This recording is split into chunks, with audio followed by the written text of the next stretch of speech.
This is KHQA Sports.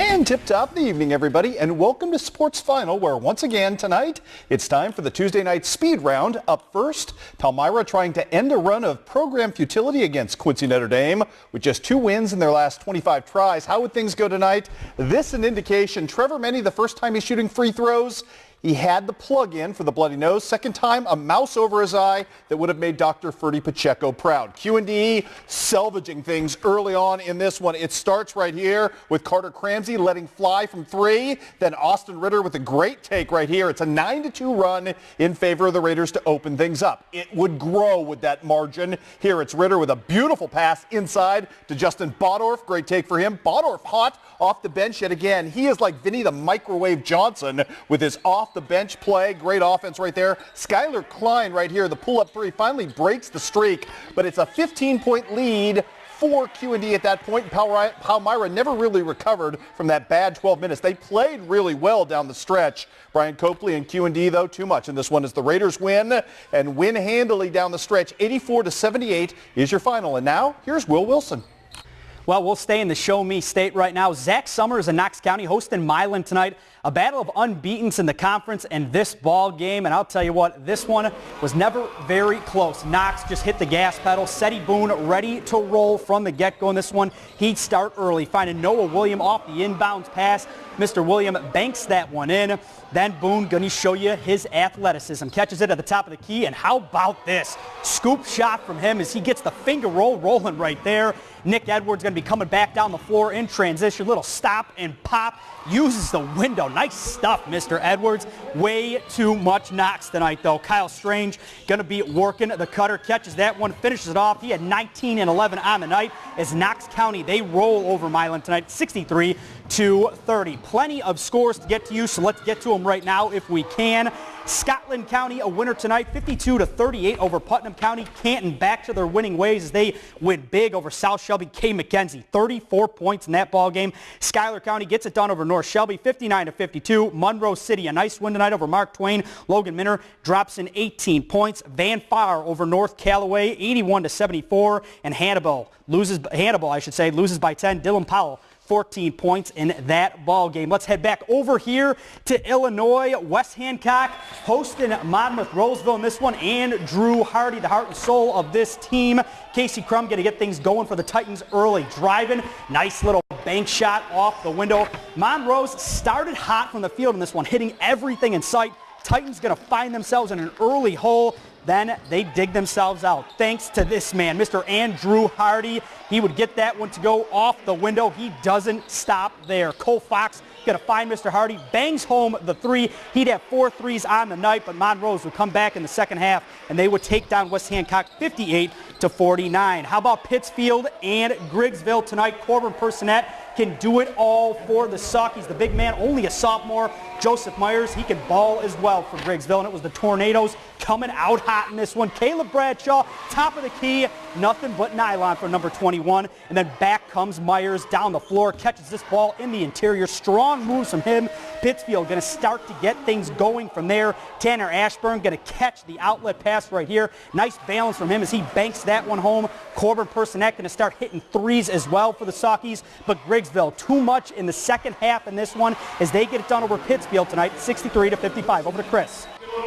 Tonight, Beardstown blows out Triopia. It was West Central felled by 16 by Calhoun. Lewiston too much for Rushville Industry tonight. Southeastern sees South Fulton come back on them over at Iowa. Central League big time win over Maharshi, and Holy Trinity way too much for Harmony. Girls side tonight, Q&D, Palmyra going at it. Kevin Meyer's team ended the first half on a 13-3 run. Palmyra trying to find some traction behind Haley Wassman. She's been really good this season. Q&D though with answers. Jada Humphrey, oh, pretty move from her, and the kiss off the glass, Gary Payton style. Savannah Nyson and Palmyra trying to answer in this game, and they would answer very nicely indeed at this juncture. However, way too much Q&D in this ball game in the second half. Shelby Cannell comes away with the loose ball. She's going to take it floor length and score that basketball. Mackenzie Foley, big night as well, as she had 17 as Q&D gets the blowout win, 74-48, your final in that one. Will?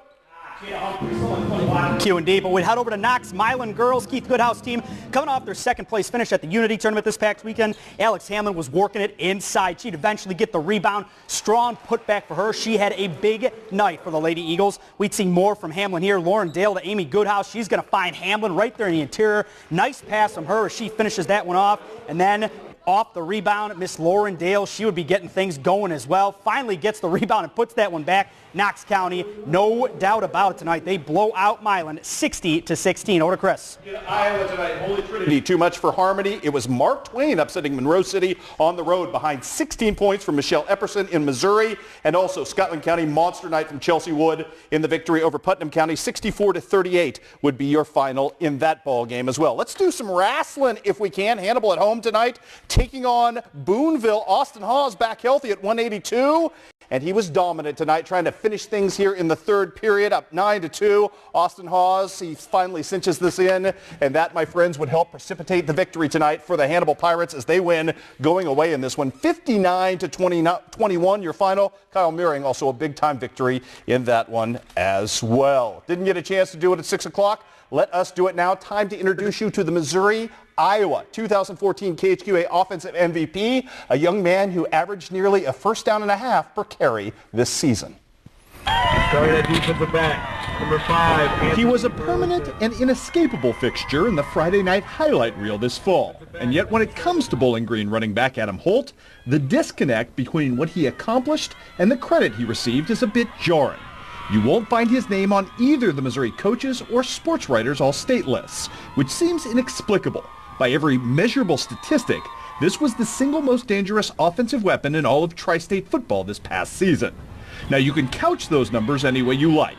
Dismiss Adams' 1,617 rushing yards and nearly 2,000 yards of total offense as a product of a soft schedule, or write off his efforts because Bowling Green didn't win a conference or district title. But to do so is to dismiss a kid who made the most of the window he was given and who grew immeasurably as both a player and leader on his team over the course of his senior season. The Bowling Green coaching staff would be the first to tell you that Adam was a bit underutilized this season. The Bobcats had the luxury of complementary weapons this year to deflect defensive attention off him, and they knew to some degree they wanted to limit his touches to keep him healthy and fresh for the stretch drive. In all, Adam had just 118 rushing attempts this year, less than 10 carries per game, which is a minuscule number compared to the region's other workhorse backs.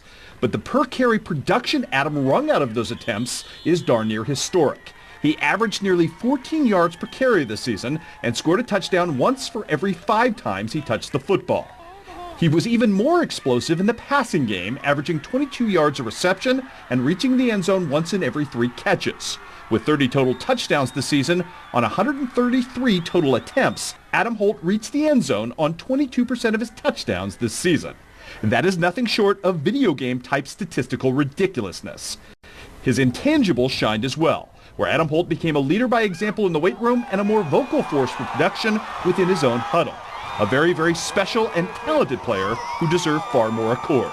So in that spirit, Adam Holt reigns as your 2014 KHQA Missouri-Iowa Offensive MVP.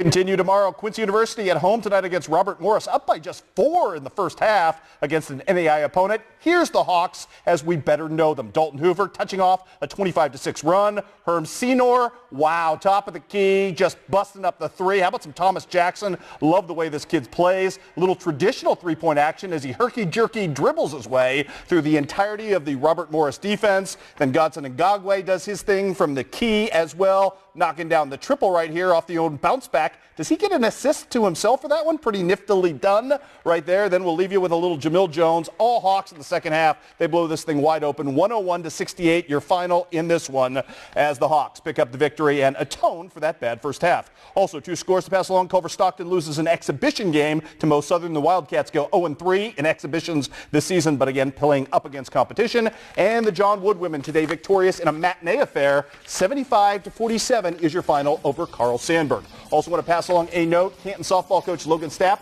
has resigned after her phenomenal season, leading her team to a 3rd-place state finish. We're all out of time. We'll see you tomorrow.